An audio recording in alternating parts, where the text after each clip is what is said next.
getting crushed at work. You're a middle manager. You're in the middle. The muddy middle or the murky middle is what people say. I'm going to teach you today how you operate in that middle, the most dangerous position in a company, but the most important position in a company.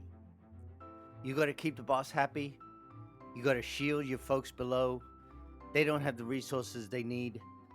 And the work is continuous. And you're in the middle and you got to handle both sides. How do you do it?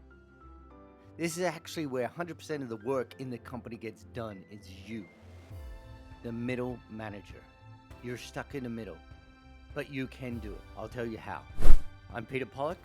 I spent 24 years leading in combat zones in the military, leading people in 7 different countries, most of it in the middle.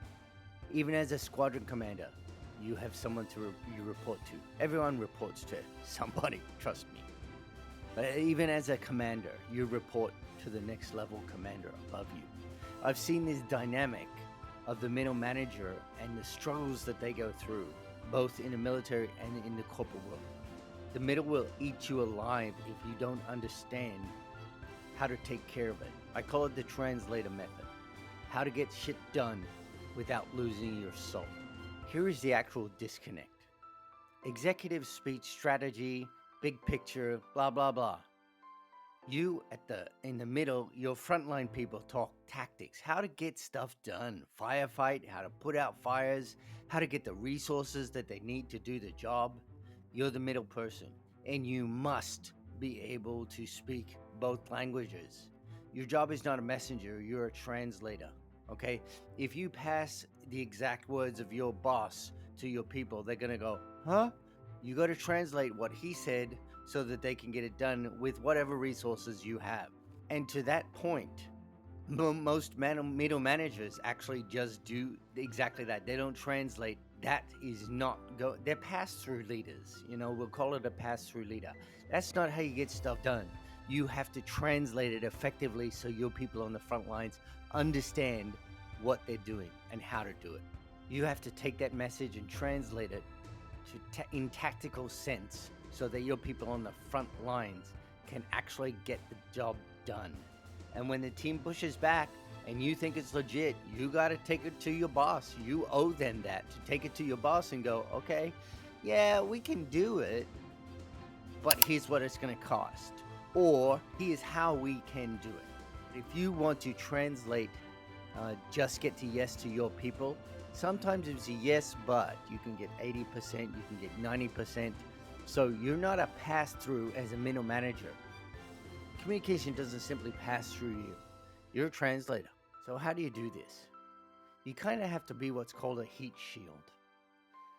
Years before I retired, I was in a position where the boss came to me and he gave me directions that it was absolutely, my team was absolutely impossible. The timeline was ridiculous.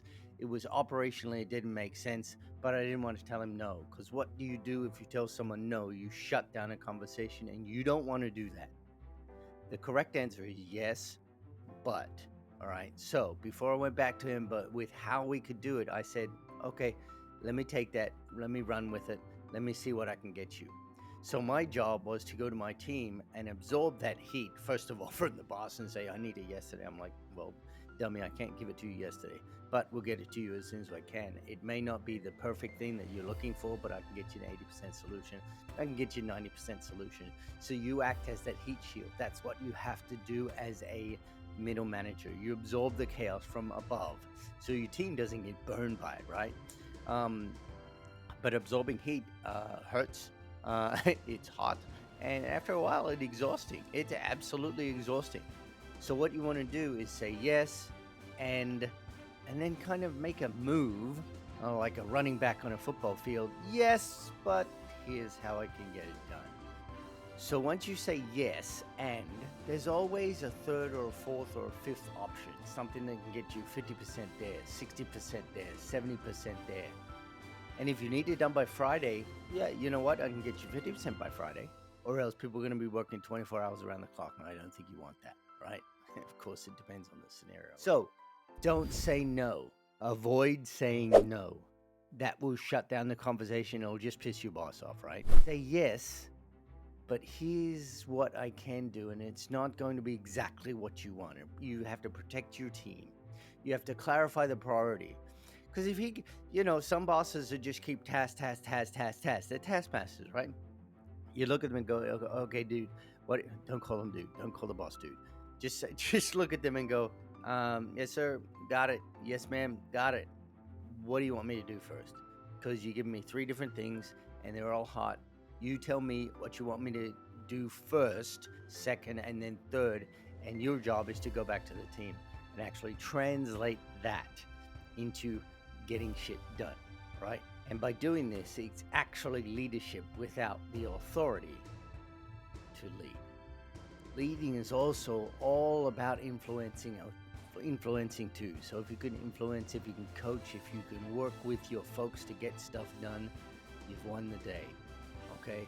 Communicate with them, be honest, be open, but make sure you clarify with your boss what you want to do. So you say, yes, I can do that, but here's what it's going to cost you. All right? Honesty is the best policy, but please don't say no. No. He'll fire your ass. That's what he'll do. He'll fire you. And you probably deserve to be fired if you say no. Your job is to get shit done. So in conclusion, to wrap this translator thing up, I can help. I've done this my entire life. I can help middle managers, and actually I just did it after one of my last leadership in command or classes. I had a person who was promoted from a non-leadership position to an actually authority leadership position, but now she went from being a peer to a person who is in charge, in charge of that group that she just came from being peers. That is the toughest position in the world. I know it's a little bit different from what we were talking about, but I talked to her. We spent an hour on the phone. I talked her through managing up, leading down, right? You got to be able to do both, okay? So there's a link below. You can book a strategy call. Let me know. I'd be glad to talk to you. You can do this. I call it the translator method. You got to translate, not just directly communicate what the boss said, because sometimes it gets lost in the weeds, all right? All right, you guys take care. Look forward to talking to you again. Strength and honor.